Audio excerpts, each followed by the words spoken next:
हाँ ठीक है।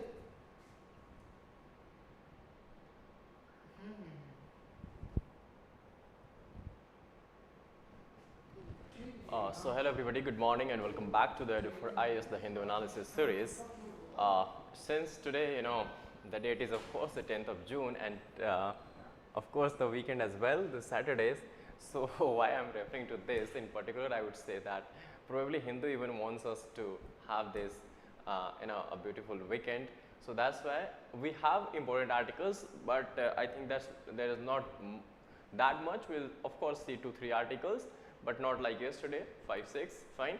So of course seems to be a little, you can say, weekend mode here.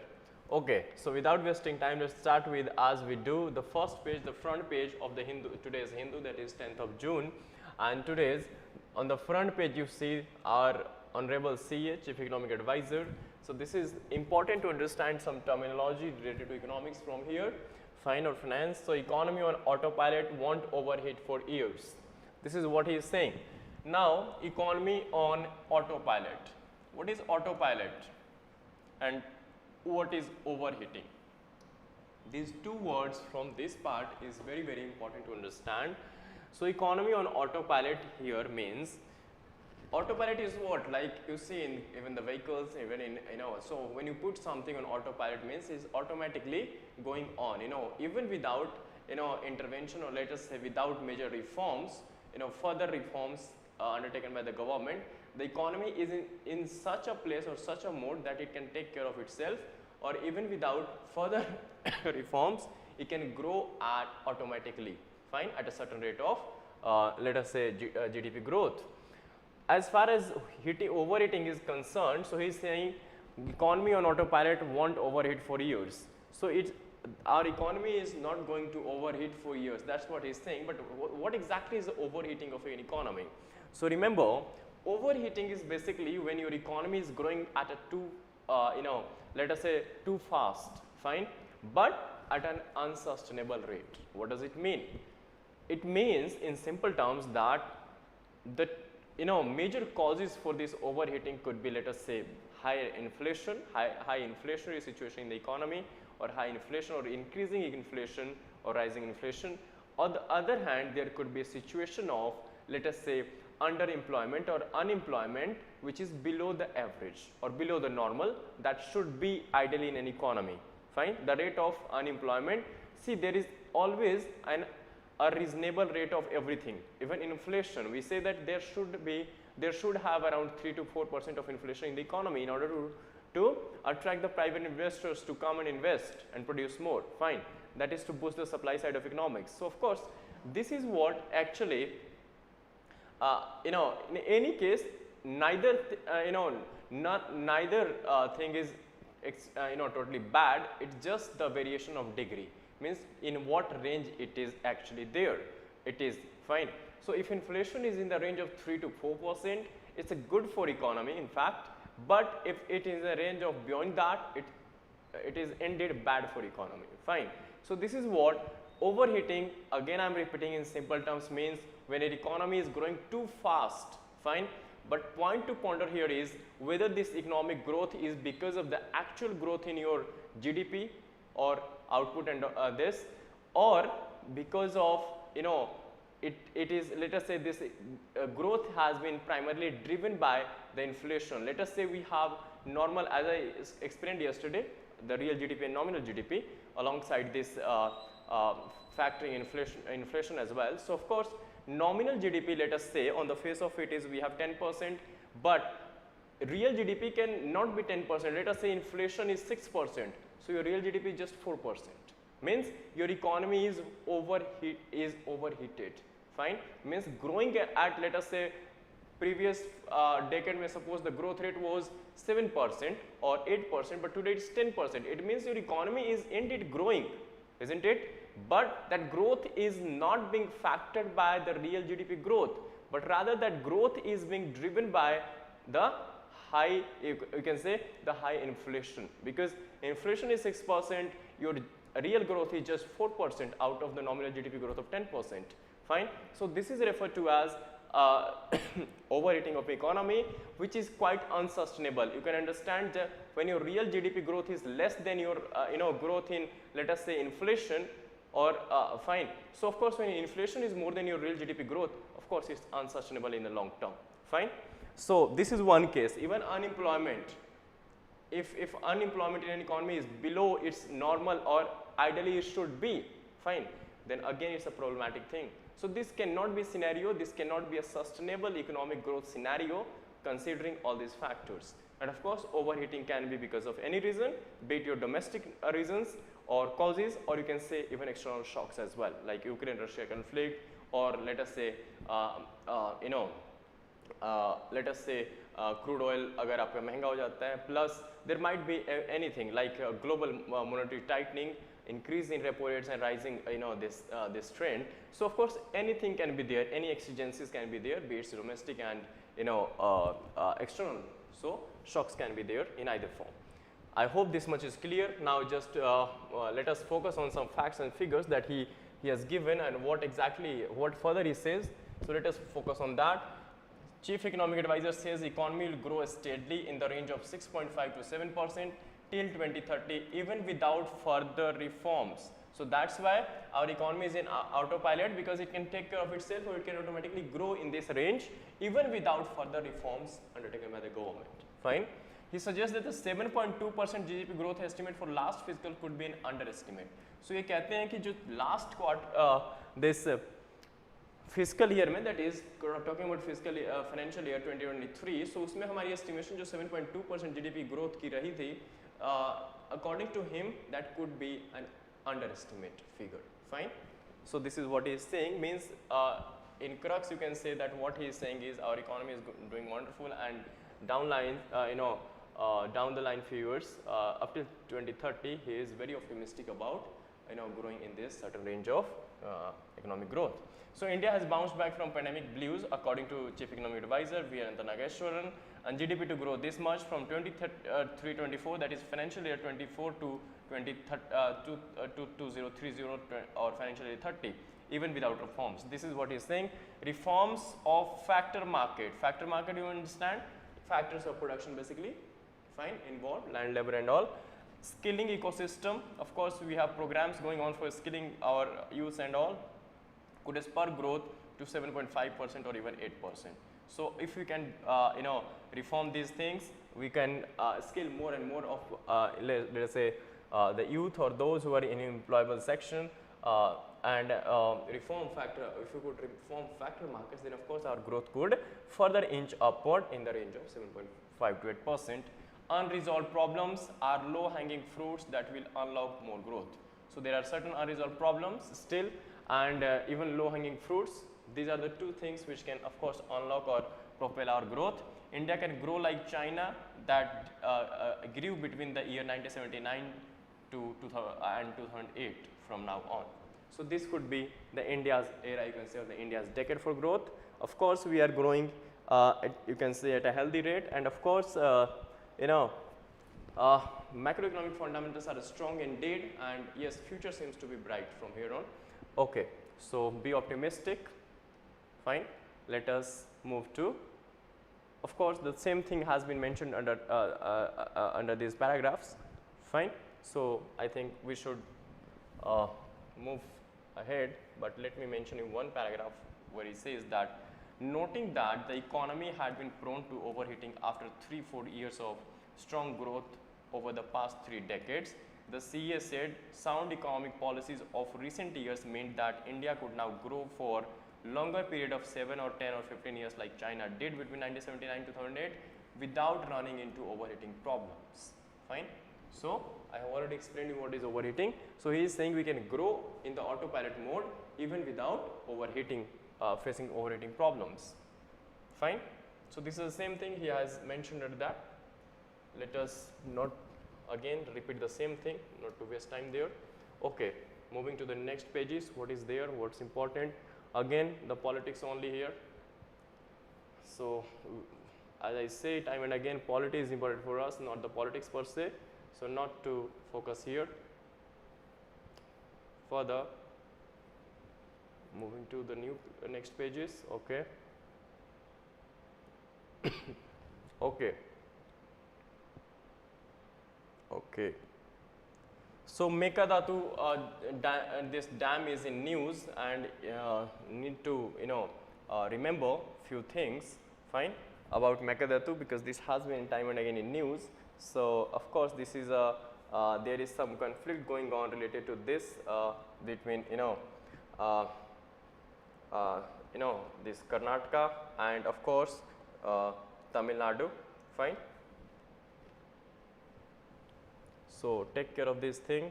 Fact preliminary, fact may be important for let us say what prelims especially, but this has been repeated earlier as well. So not that important. Okay. So finally, we have landed on the most important parts of any newspaper, any page of any newspaper, and here is the editorial. Fine. So let us start with our discussion from here. So unwavering focus, price stability is public good and must remain a non-negotiable goal. This is related to what yesterday we discussed, the MPC's decision day before yesterday, Monetary Policy Committee I am referring to, where they prefer to pause further increment in the policy repo rates. Fine. So this is related to that, where Honorable Governor of RBI said that the focus is primarily at this point of time is price stability. So this is our article is about all that only, not to again repeat the same thing, no use of that. Let us focus somewhere else. This is important one. So the necessity of electricity distribution companies. You know that our DISCOMs, distribution companies especially, facing lots of issues, be it related to generation of electricity, be it supply side, supplying of electricity, and even the biggest issue they are focusing on the revenue side of revenue generation side. Fine. And their majority of the DISCOMs in our country are under losses. So we'll see what exactly author is mentioning here. So far his designation, distinguished fellow at TERI and former secretary DEP, which is now DPIIT, Department for Promotion of Industry and Internal Trade. DIP has been replaced and given a new name, that is DPIIT. ठीक है? Okay. The Electricity Act 2003. So firstly, let us take first come, treat first come first. So Electricity Act, he is mentioning about the Electricity Act 2003, which has been even amended last year. So it provided the framework for the dismantling of the state electricity boards. So he is saying that Electricity Act 2003 basically provided the framework for the dismantling, that is dismantling of the state electricity boards and the separation of generation, transmission and distribution into separate companies. Fine. कि कहते हैं कि 2003 का जो हमारा act था, इसने dismantle करने की कोशिश की स्टेट इलेक्ट्रिसिटी बोर्ड्स को कि एंड 3 जो मेजर फंक्शंस हैं related to generation of let us say electricity, transmission that is supply and of course distribution. Fine. So these 3 things he is saying has been this act tries to separate these 3 core functions into separate companies, means there should be separate companies for taking care of these separate functions. So electricity generation was delicensed while transmission and distribution remained licensed and regulated activities. So from here on, the important fact is, through this act, electricity generation, the 3 core functions, generation, transmission and distribution. So generation part was delicensed while your transmission and distribution remained licensed and regulated. Government gives licenses to these private discom companies for this purpose, but generation was delicensed. Promoting competition, protecting consumer interest and the supply of electricity to all were key objectives of the legislation. So what were the key objectives of this Act 2003? Promoting competition, protecting consumer interest and ensuring the supply of electricity to all the consumers. Fine. So these were the 3 major objectives you can say.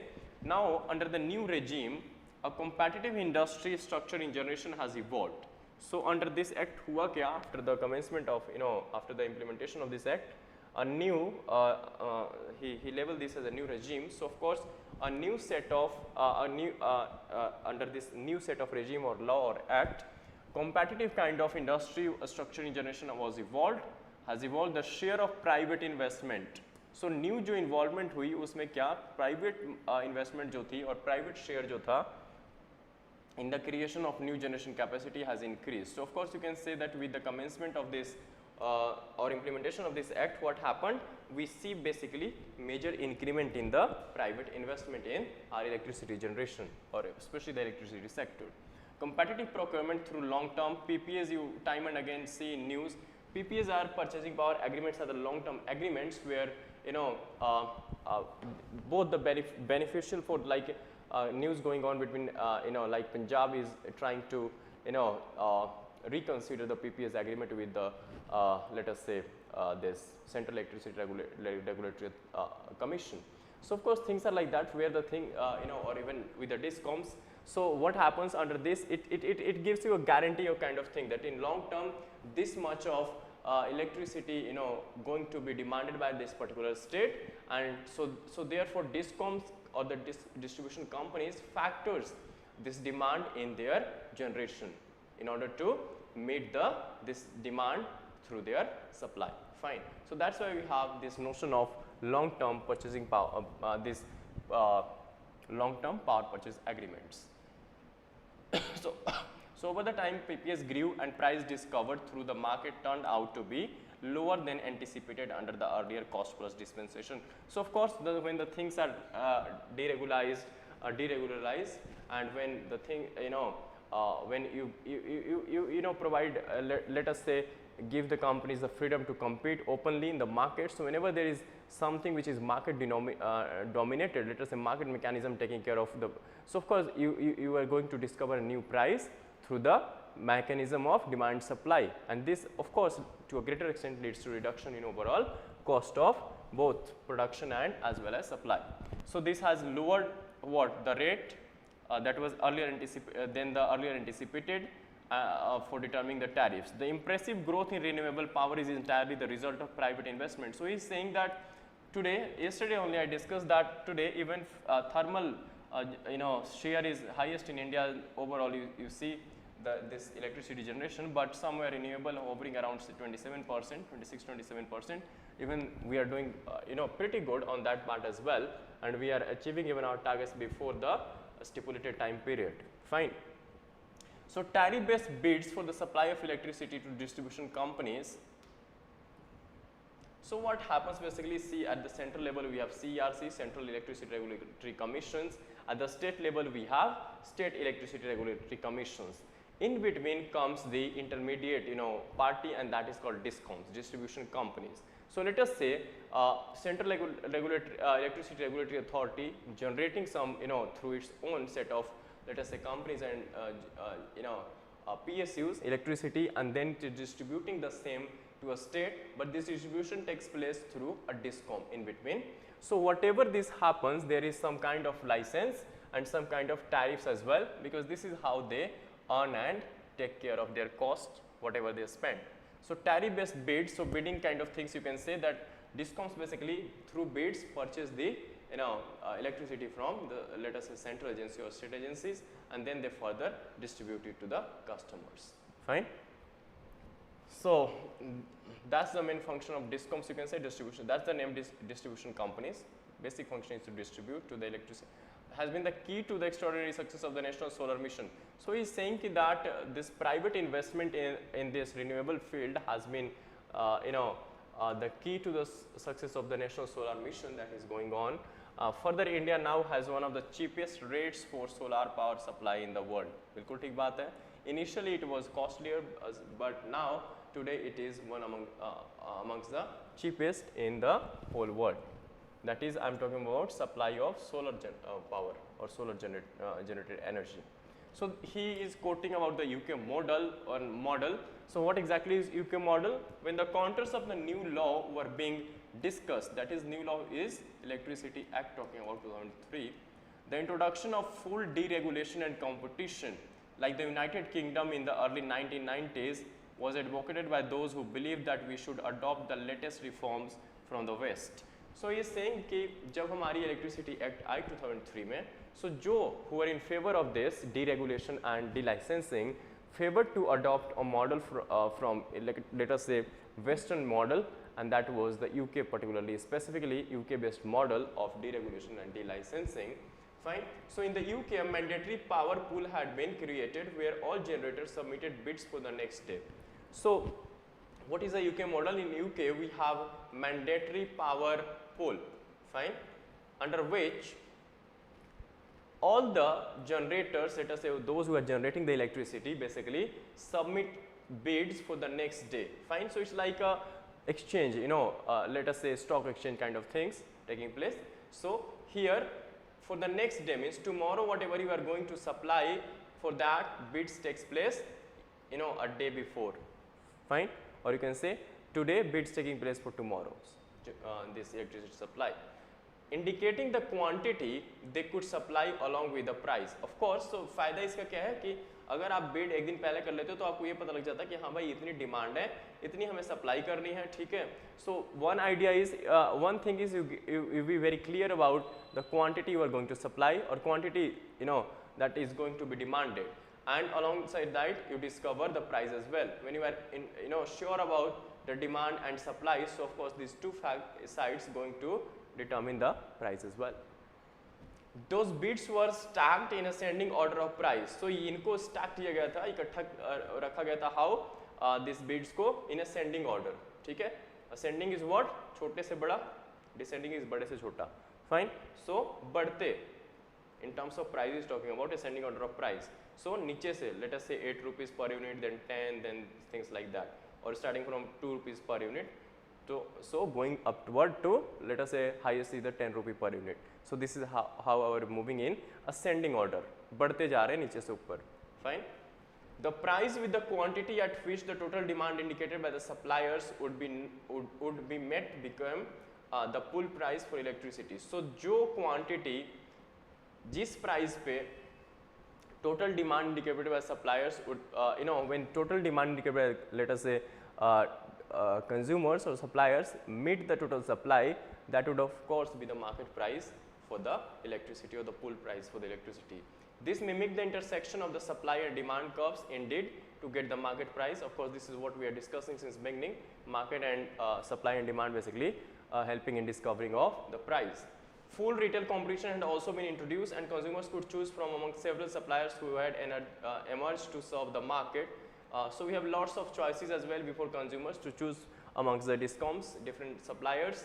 Power was and is being supplied from individual power plants through long-term contracts at prices determined for each. ठीक है? So इस तरह से through this pooling of prices, market determined prices, demand supply, UK के model के under इस तरह से चलता है. As the plant depreciates, the fixed capital cost component in the tariff declines. The older the plant, the cheaper its electricity. Adopting the free market, or so this is our, either you can say the free market model or the power pool model of UK. ठीक है. So UK का model क्या है? That is free market, that is demand supply determine करेगी price को. So this is a free market model, or you can say the power pool model where suppliers are through bids trying to pool whatever is the demand for the power for the next day, fine. So what does it mean? It simply means that all electricity will be sold at what? A market determined price, fine. Okay.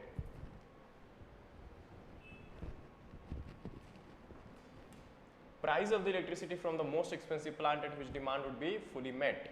So the resultant steep rise shock could just not be absorbed. For example, electricity from Bhakra Nangal, which was being supplied at a few paise per unit, would have had to be sold at over rupees 4 a unit then. For decision makers, such deregulation become a non-starter once the full implication. So he is saying it might happen that when government was there under regulation, regulatory and licensing Raj, let us say, government might be supplying the same electricity at 4 paisa per unit, but once you left it to the market forces, it's not necessary that always the market would supply it at rupees 2 paisa per unit, but it might be the case where the market is supplying the same to the same consumers, the same supply of electricity through the free market mechanism or this model at rupees 4 per unit. This might be the situation because this is based on the market mechanism of demand supply, isn't it? So this is the downside of this model, and he is saying that for decision makers such deregulation become a non-starter once the full implication were understood.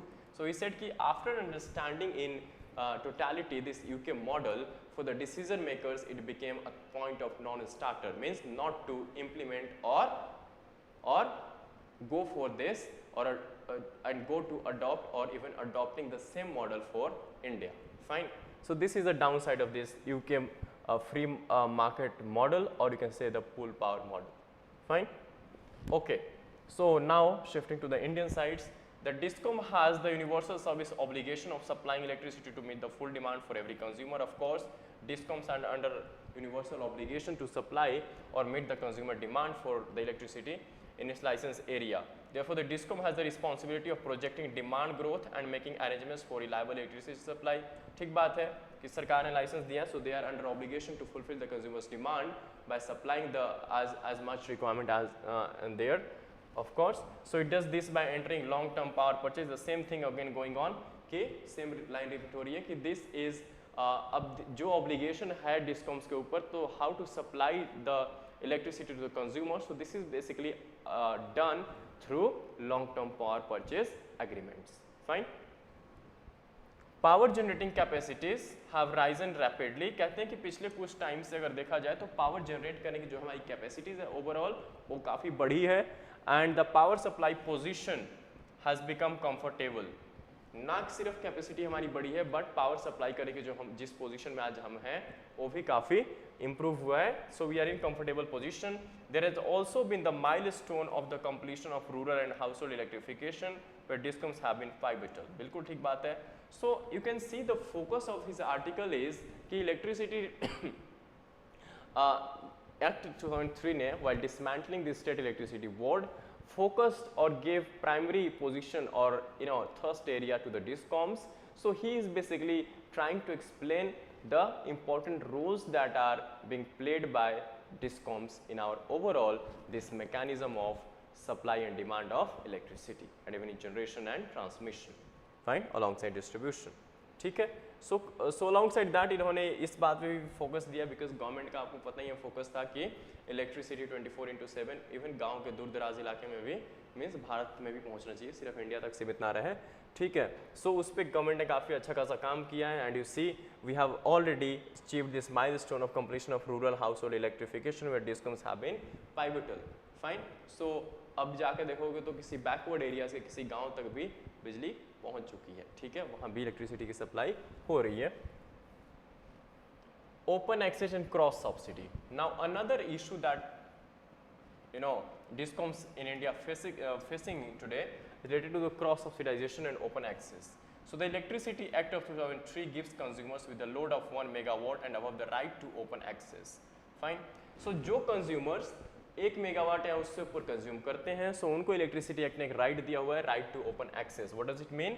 It means enabling them to buy electricity from whomever they choose to and pay the DISCOMs only for use of their distribution network and cross subsidy surcharge. ठीक है. सो चाहे तो इससे ज़्यादा जो use कर रहा है 1 मेगावाट और मोर, इसमें क्या है कंज्यूमर अपने हिसाब से किसी से भी चाहे तो इलेक्ट्रिसिटी खरीद सकता है, एंड डिस्कॉम्स जो कंपनीज हैं उनको सिर्फ उसके लिए पेमेंट करेगा, उतनी ही पेमेंट करेगा जितनी की वो उनके नेटवर्क को यूज़ कर रहे हैं. या cross subsidy surcharge. Cross subsidy means कि see we have two sets of, let us say we have one of domestic consumers in our country. You see there are electricity जो supply होती है that is for different segments of the society. Let us say one segment is farmers. For example, in Punjab, farmers are getting free of cost electricity for farming purpose, let us say irrigation purpose. The other set is domestic supply. Fine, like household sector. So even they get the electricity at a cheaper rates in comparison to the highest rate paid by the commercial or the corporate sectors. Fine. Suppose हो सकता है 0 rupees per unit पे farmers को दिया जा रहा है, अब हो नहीं सकता, एक्चुअली दिया भी जा रहा है।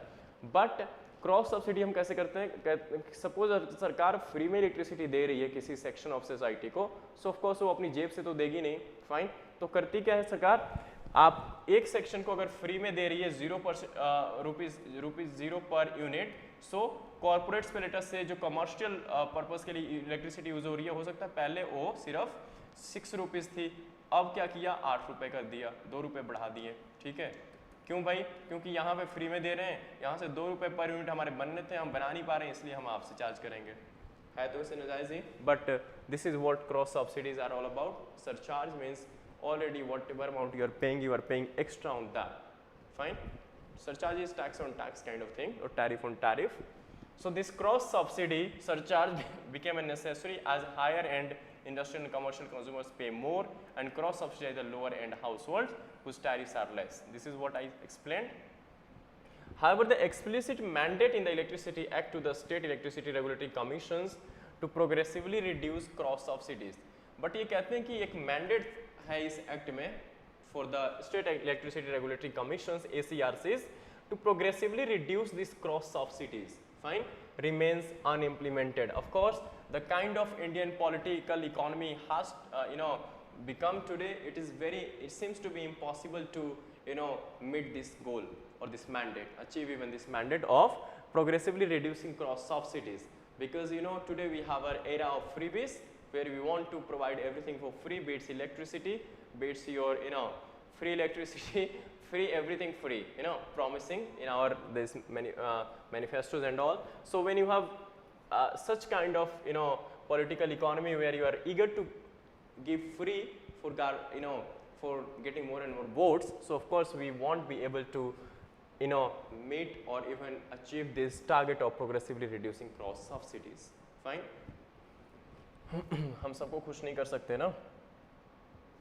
This has resulted in cross subsidy surcharge continuing and acting as a barrier. So ऐसा भी नहीं कि आप कमर्शियल पे फ्लैट ₹2 बढ़ा दोगे, नहीं, फिर आप कहीं सरचार्ज लगाते हो, इलेक्ट्रिसिटी सरचार्ज इम्पोज कर देते हो, ठीक है, लेटेस्ट से डीजल पे कर दिया, पेट्रोल पे कर दिया, कहीं से तो ये पैसे निकालोगे ना जो आप फ्री में दे रहे हो, है ना। आप CM साहब अपने घर से तो देंगे नहीं, सीधी सी बात है। ओके, आई होप कि आपको पॉइंट समझ आ गया हो। So DISCOMs may have surpluses as well as shortages at different point of time. This can be sold. Power exchange have come up to enable trading and optimal utilization of the total generating capacity in the country. So we have like stock exchanges where trading takes place in the shares and all, debentures and all. In the similar lines, we have power exchanges as well, fine, where this excess of or this demand supply, or you can say the trading takes place in case of even the power or electricity as well, fine. The exchange prices are volatile, of course, either little above marginal cost when demand is modest and shooting up when demand surges, necessitating the imposition of price caps or the price ceiling sequence. So of course, whatever is market left or stock exchanges, so it happens when demand is more, the price will shoot up. When demand is less, it can fall or it can become modest. So of course, in that case, what requires is the imposition of price ceiling or cap कि हाँ भाई इससे ऊपर नहीं जा सकते, ठीक है, otherwise consumer will have to pay. Getting that? ऐसा नहीं है कि जेब से कोई देगा, सरकार देती है, कोई मिनिस्टर देता है, कुछ भी अगर महंगा हो रहा है तो वो हम अपनी जेब से देंगे, fine, because they are the one who are of course, अगर ये लोग whatever they are getting, those are all the taxpayers' money, fine. This is not an unexpected phenomena as demand for electricity is inelastic. So ये expected phenomena इसलिए नहीं है क्योंकि demand for electricity is inelastic. What does it mean? So essentials जो भी चीज़ें होती हैं उनकी demand inelastic होती है. Inelastic मतलब ये है, you might have seen the elastic, anything which can be stretchable, and then take back your own original form. So elastic which can change its form, inelastic which cannot. Means अगर आप electricity generate 100 units consume कर रहे हो monthly तो आप करोगे ही इतना, bare minimum तो करना ही पड़ेगा, फिर बेसिक लाइट्स तो चलाओगे, पंखा तो चलाओगे। सो इसके लिए दैट्स वाई से इनइलास्टिक मीन्स कि प्राइस चाहे जितना मर्जी बढ़ जाए उतनी तो आप डिमांड और कंज्यूम करते ही रहोगे, ठीक है। सो एसेंशियल्स जो भी होती हैं हमारी लाइफ के लिए उनकी जनरली डिमांड जो है वो इनइलास्टिक होती है। इनइलास्टिक मीन्स कि आपकी डिमांड कम नहीं होने वाली, जितनी है उतनी तो बेयर मिनिमम रहेगी चाहे प्राइस जितना मर्जी बढ़ जाए, ठीक है, इनइलास्टिक है और इसका फ़ायदा भी उठाया जाता है। जब सामने वाले को ये पता है कि आप कुछ कर नहीं सकते तो ऑफ कोर्स। चलो, reforms, markets, competition and consumer choice have positive connotations. बिल्कुल ठीक बात है, सब देखने सुनने में तो पॉजिटिव ही लग रहे हैं, नहीं? Discoms are seen as the weak link in the supply. Now अब डिस्कॉम्स की वीकनेस की बात करेंगे। The discoms are seen as a weak link, as I said, these are the intermediaries in the chain of electricity supply with rising cumulative losses and an inability to pay generators on time. ठीक बात है, generate कोई और कर रहा है, ये उसे बिडिंग के थ्रू परचेज कर रहे हैं, ट्रांसमिट कर रहे हैं एंड डिस्ट्रीब्यूट कर रहे हैं, ठीक है? So that's why they procure the electricity from the generators. Later say Bhakra Nangal dam authority is producing in electricity and then it through the biddings it has been purchased by the discoms for further distribution to the customers. Fine. So they are not in position to even pay to such kind of generators on time. The idea of somehow dispensing with the discoms and letting the face of free market solve the problems of the power sector appears deceptively simple and attractive. Fine. So ये कहते हैं कि idea जो है कि let us give the free market the invisible hand of market and all, कि demand and supply जो market forces हैं वो determine करे electricity price in India. I think it is a deceptively simple and attractive. Fine. So it's a full of deceptions. Fine. So of course he is skeptical about this thing. The problems with discoms however lie in the domain of political economy. As I said initially that every problem in India, major problem especially related to the country and economy and all lies in the political economy only. Fine. Because these are the problems which has been created by the political or the class of the country. Fine. So of course the solution also lies in political and economic setup. Foremost here is the inability of regulators in the states to determine cost reflective tariffs. So अगर आप free में सब कुछ बांटे जा रहे हो तो of course अभी तो आप कुर्सी अपनी बचा सकते हो बट कंट्री के लिए वो एक मुसीबत बनता जा रहा है. State governments find it difficult to give timely subsidies as required by law क्योंकि स्टेट के पास पैसा ही नहीं है भाई, कर्जे में है, फिर भी फ्री में सब कुछ बांटने को तैयार है. See what a paradox. This underlying problem cannot be solved by implementing some imported reforms ideas. So ये कहते हैं कि ऐसा नहीं हो सकता कि हमारी जो प्रॉब्लम्स है उसको हम यूके की मॉडल को अडॉप्ट करके, that is imported model, import ही कर रहे हो किसी और की मॉडल को कॉपी करके आप अपनी प्रॉब्लम्स को सॉल्व नहीं कर सकते. Our problems are our own domestic created problems. Fine. There is political economic issue of misgovernance, बिल्कुल ठीक बात है, and rent seeking in some states where privatization as in Delhi may perhaps be the only solution. So he gives the only solution in privatization and not in free market forces taking care of power sector. ठीक है. So according to him the only solution lies in privatization as has been done in Delhi. ठीक है. Investment in generating capacity has been taking place primarily on the strength of long term PPAs with discoms. So अगर कुछ investment हो रही है तो इसलिए हो रही है क्योंकि लॉन्ग टर्म पीपीए साइन हो चुके हैं. इससे ये श्योरिटी है कि हाँ भाई एक स्टेट हमारे से इतनी बिजली की डिमांड करने वाली है, इलेक्ट्रिसिटी की डिमांड करने वाली है. सो अगर मेरे को श्योरिटी है कि डिमांड है मार्केट में तभी मैं जनरेट करूंगा, तभी मैं प्रोड्यूस करूंगा, तभी मैं इन्वेस्ट करूंगा as a rational producer. Fine. Financing, equity as well as debt are de-risked by these PPAs which have the implicit guarantee of the state. So कहते हैं कि either शेयर इक्विटी के थ्रू फाइनेंस करो या dates के through करो, they get de-risked. I mean risky नहीं होते in case where the guarantee of such things has been undertaken by or given by the state. अगर state they, because the state can never default. ठीक है.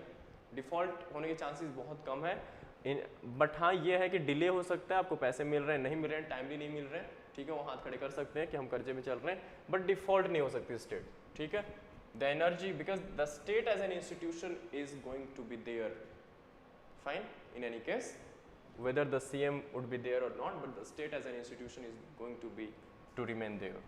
The energy transition to renewables is accelerating and the reliability of power supply is increasing. So energy of course transition जो है हमारी focus हमारा जो है that is green energy, renewable sources of generating electricity and energy. This is based on the discoms projecting demand and entering long-term contracts, again time and again repeating the same thing, long-term contracts, PPAs and all, in order to increase demand. Without discoms this edifice would collapse. And without new investment, we may face power shortages again. So you see that throughout this article, his major focus on keeping and continuing with the discoms. Fine. not to disband or dismantle them. It needs to be noted that the exemplar for reformers, the UK did not see significant demand growth and the consequent need for new generating capacity after the new dispensation came into place. So of course economy में अगर कुछ major problem है, remember, so biggest structural problem is from demand side. अगर demand ही नहीं है तो एक rational producer produce नहीं करेगा, अगर produce नहीं करेगा तो of course growth and generation भी नहीं होगी and फिर profit and all तो भूल ही जाओ, ठीक है. So moving to the final, that is concluding, let us say, paragraph, and that is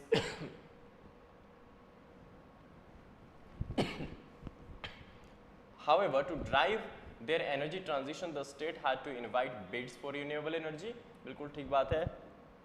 इस transition को renewable जो हमारी focus है उसको from shifting from fossils to renewable, इस transition को बढ़ावा देने के लिए bids के through invite करनी पड़ेगी and through contract for differences which assure successful bidders payment of the differences between the market price and their bid price whenever the market price fall below their bid price. So कहते हैं कि सरकार को ये assure करना पड़ेगा कि भाई जो भी differences है आपके market price में and bidding price में, तो उन दोनों के बीच में जो भी differences हैं उसमें अगर कोई difference आता है major, तो सरकार ये कहे कि अगर आपकी market price से अगर bid price market price fall कर जाती है below bid price, so we are there to help you out with this whatever gap arising there. Fine, through the funding mechanism and all. So the war in Ukraine has led to ironical consequences emanating from a dogmatic faith in the deregulated market. Fine, dogmatic faith is dogmatic. What is dogma? So dogma is like you are preaching something else and you are following doing something else. Means you are preaching which you yourself you are preaching the principles which you yourself don't adhere to. Fine. So क्या कुछ और रहे हो, करते कुछ और हो. Electricity prices went up many times due to the inelasticity of electricity demand. Government was compelled to give cash support for lifeline consumption. Profits of energy companies reached record highs and government had to impose taxes on their windfall profits. Windfall is anything जो आपको एक time पे means because of letter से prices बहुत ज़्यादा बढ़ गए, ठीक है, डिमांड भी है तो प्रॉफिट्स बहुत ज़्यादा बढ़ गए compare to the previous time. So of course इस वजह से क्या होता है कि विंडफॉल अचानक ही आपको गेन बहुत ज़्यादा हो जाता है, ठीक है, sudden gain. In an earlier era governments would have considered imposing price controls. Gordon Brown, the former prime minister, went so far as to call for the temporary nationalization. So Gordon Brown of UK called for nationalization of such discom companies because of windfall gains and all. The consequences of implementing the reform idea of doing away with the centrality of the discom must be thought through. Lessons from the experience of this last year in UK should be analyzed. There are no quick, easy fix solutions. बिल्कुल ठीक बात है. He is saying that problem lies somewhere else, and problem lies in the political economy of the country and not exactly with the discoms. So there are no easy, quick fixes. Fine. It's not that if you are dismantling or disbanding away with the discoms going to be that will make some or the situation might improve, but rather the quick the focus or the reform should come from the political class or at the level of political economy. So this is a very good piece of article as far as to understand this discoms problems and all and what could be the way forward. Now the next important article is pragmatic approach for better India and Nepal ties. Since many years in the past, you can say our ties with Nepal has not been that on the you can say favorable terms, especially when China tried to make inroads in Nepal. Fine. So considering all these things, recently Nepal Prime Minister visited India and he had bilateral exchanges with our Honorable Prime Minister. So this is what the authors mentioning here and what they are of course optimistic and many positive things happened through this bilateral meet. So we will be tracking down what actually happened and what could be the way forward from hereafter. Fine. So despite daunting challenges to Nepal's democracy, governance and stability and seemingly intractable bilateral irritants. Fine. So considering that Nepal has lots of domestic challenges, still the Prime Minister of Nepal and India have shown that pragmatic approach and mutual sensitivity can re-energize bilateral relations. सो कहते हैं कि चाहे जितनी मर्जी problems हो domestic level पे नेपाल में, ठीक है, अपने घर में जितनी मर्जी प्रॉब्लम्स हो, but both the prime minister of India and prime minister of Nepal, want to move forward, fine, and they understand very much, and that's why they are having pragmatic approach and mutual sensitivity towards each other, which can energize our bilateral relations. So the prime minister of Nepal, currently Pushpa Kamal Dahal Prachanda's first bilateral visit to India since assuming office in the current term is notable in this sense. We'll see how it is notable one. Driven by challenges presented by the post-COVID-19 world, current realities as well as the huge opportunities, India and Nepal were able to review the entire spectrum of bilateral agendas covering political, economic, trade, energy, security and developmental cooperations. So entire spectrum has been reviewed, fine, for further giving boost to our bilateral these relations. So realistic handling of irritants. Irritants are, irritations and all. So the point of friction between the two countries basically.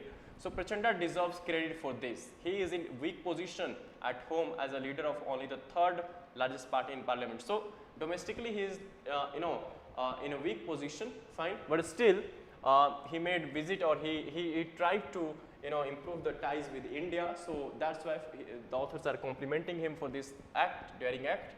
Well behind, of course. So of course here they are discussing their of course Nepalese domestic politics, nothing to do with that, fine. So let us further move to the next thing.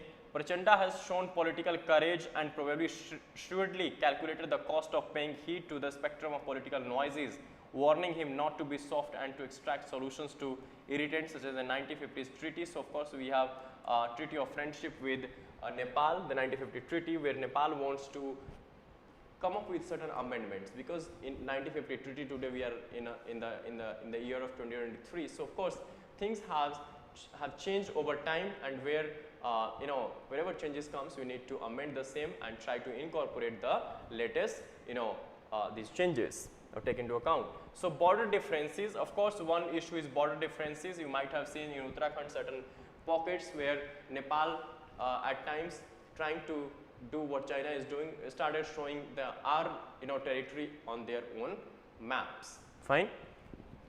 And the India's reluctance to receive the report of the eminent persons group EPG is set up by the two governments. Instead, so two governments have set up EPG, and India denied to refused to accept this report of the eminent persons group. Instead, he seems to have listened to the few voices of reason and moderation and to focus on opportunities to building a better future. So of course the authors are saying that even after considering this much of issues domestically as well as in the bilateral relations between the two countries, Nepali Prime Minister tried to focus on the opportunities lying ahead instead of the problems at hand. Fine. So Prachanda has had his stint as Prime Minister, of course, again giving the history. In his very first term as a fiery, moist rebel turned political leader, he did give India a few rude shocks.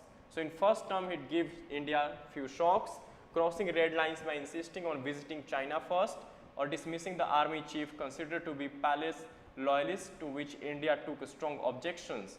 There was a clear understanding that when the Maoists joined the political mainstream, there would be no, of course, so the party he leads is called Maoist Party of Nepal, interferences with Royal Nepal Army.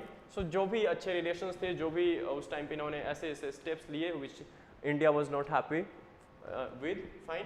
So later India too would give Prachanda a few shocks.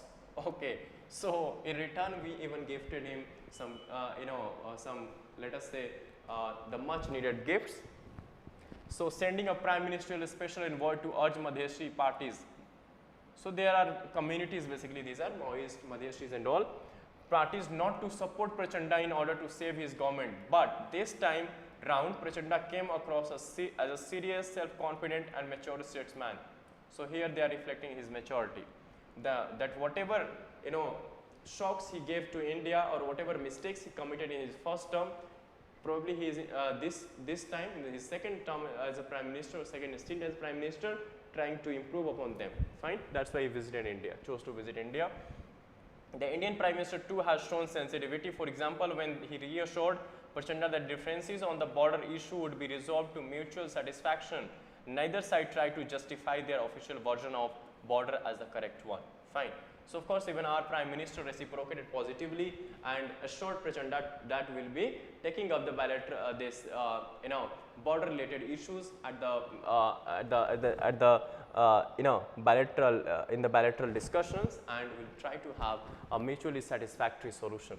Fine. Now towards economic integration. So what is there at economic front? The visit has helped in underlining the real priorities, the game changers. So what are the game changers? Which can transform the economic landscape of the sub-regions, such as hydropower projects. Of course, Nepal is endowed with many rivers, and Nepal, has very, very good potential for the hydropower generation to supply energy to India, which can be supplied to India and eventually to Bangladesh. Infrastructure, access to Indian river transport, that is waterways, innovative tourism circuits, and better connectivity. Tourism circuits, even like we are in position to, we have this Ramayana circuits, which is connecting, let us say, Ayodhya to Janakpur. Janakpur is in Nepal. Okay, so in the aftermath of the COVID-19 pandemic, renewed high-level commitment to bilateral cooperation on multiple fronts. So of course, we see post-pandemic recovery, the world is under the grip of this. So of course, हर जगह focus जो है on building relations, strengthening bilateral ties, and on that front, even India and Nepal wants to move forward. Fine. Commitment to bilateral cooperation on multiple fronts. That's why we are seeing multiple fronts. Cooperation, improved deliveries was necessary. There was unprecedented cross-party consensus when Mahakali Treaty. So Mahakali Treaty identifying the Pancheshwar multi-purpose project with power station of equal capacity on both banks of the river was negotiated. River Kali, Mahakali river. So Nepal is coming out with a project called Pancheshwar multi-purpose project on the Mahakali river. Fine. Was signed and received parliamentary ratification a few years ago. Despite political challenges in both countries, the finalized detailed project report DPR will be submitted to both governments expeditiously. Financing arrangements and modalities of input. So what happened actually under this project? Earlier this project was to be done by the Chinese company, but later on Nepal awarded this to Indian PSU. Fine. So of course this was seen as a first positive step from, or you can say indication from the Nepali side to move forward. Fine. On the positive note or optimistic note, there is a new dimensions of cooperation in the power sector with the transmission passage trilateral power transaction from Nepal to Bangladesh through India. So of course we are in position to have a trilateral power transaction from Nepal to India and then Bangladesh through India, with new power projects now under implementation or on the drawing board, and the finalization of an agreement for long term. So economic side, you see the hydropower project related cooperation taking place between India, Nepal, keeping in mind the Bangladesh as well. So kind of trilateral power cooperation we are in position to conclude. Was agreed to strive to increase the quantum of export of power from Nepal to India to 10,000 megawatts. So Nepal से India की जो quantum of supply of this hydropower, let us say, or power होगी, that is in the quantum of 10,000 megawatt with a time frame of 10 years, 10 सालों के लिए. An era of prosperity awaits the entire sub-region. So if it happens, of course, India will be reciprocating, paying for such kind of power supply from Nepal. So of course, the authors are saying that an era of prosperity awaits for the entire sub-region. Fine, that is Nepal, India, Bangladesh and all. So cooperation for payment and technology. Enhancing digital financial connectivity is another crucial development. We have signed MOUs with many countries. Even our UPI platform has been used by even Singapore and all. So they are, so this is what even we try to, have cooperation or memorandum of understanding between Nepal and India as well. That is MOU between National Payment Corporation of India, which regulates the UPI mechanism or setup in India, and the Nepal Clearing House Limited for facilitating cross-border digital payments, and the India offered to create a ground station and supply 300 user terminals to offer the services of the South Asia satellite to Nepal. So even on the satellite fronts, we are trying to establish certain let us say terminals in Nepal and provide the same assist Nepal in such South Asia through the South Asia satellite. Under grant assistance are important. Of course, they would promote regional cooperation in the space sector and space technology application in telecommunication and broadcasting. So of course, the implication of this satellite cooperation, or let us say assistance to Nepal through the South Asian satellite, of course, Nepal would be having lots of benefits through this in sectors like telecommunication, broadcasting, telemedicine, you can say, tele-education, e-governance, banking and ATM services. All these facilities would be assisted by the government, even meteorological data, disaster response, and the networking of academic and research institutions. Fine.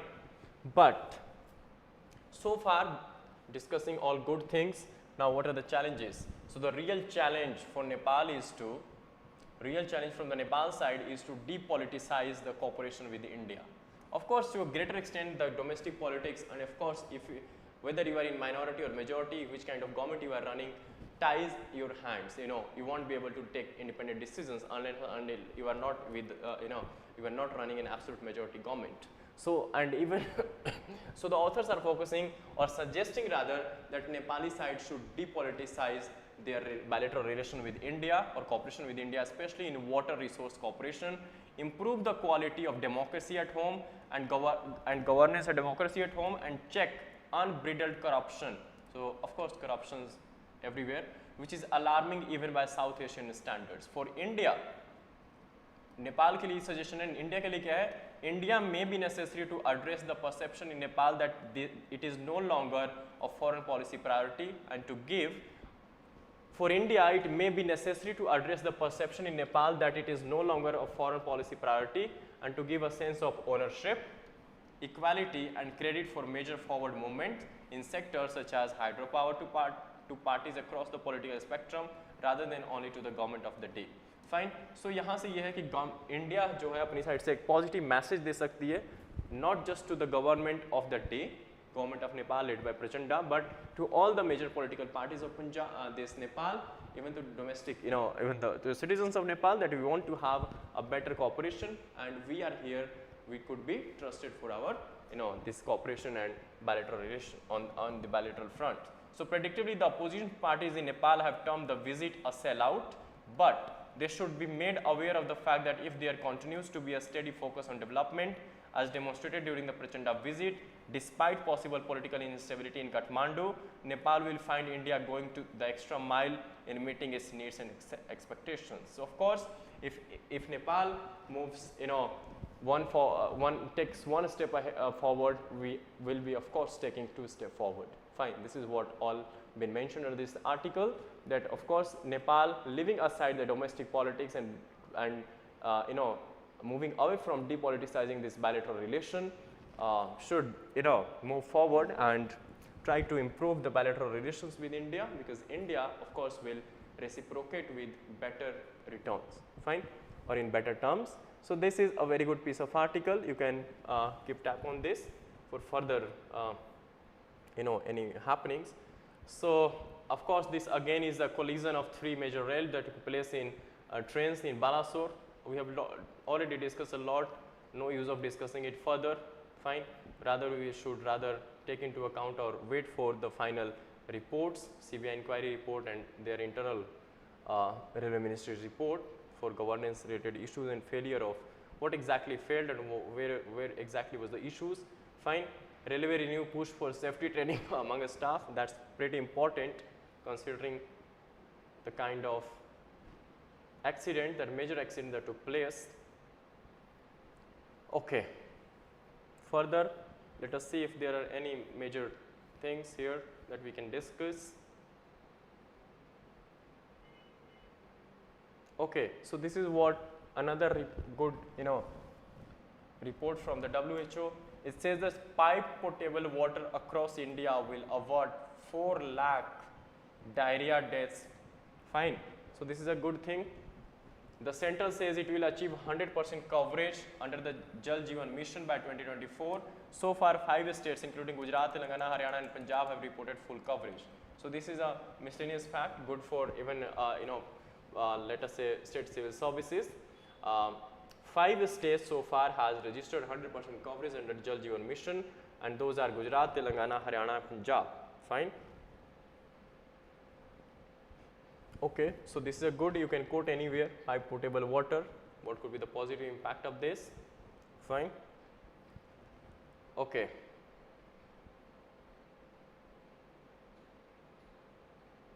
From here on, that's not that's important, but you can say Where is Nam Dafa National Park and Tiger Reserve? It is in Arunachal Pradesh. ठीक है, Nam Dafa National Park and Tiger Reserve is in Arunachal. Remember this much? Okay, moving to the next pages. Russia to deploy nuclear weapons in Belarus in July. Okay.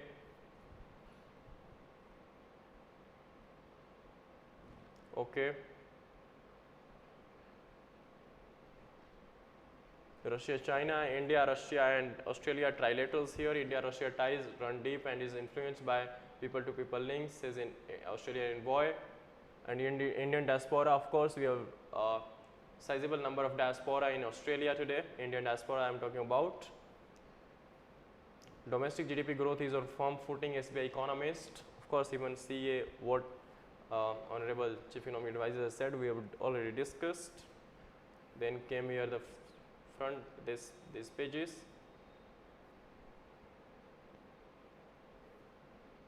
Okay, so probably we have discussed whatever important for the day.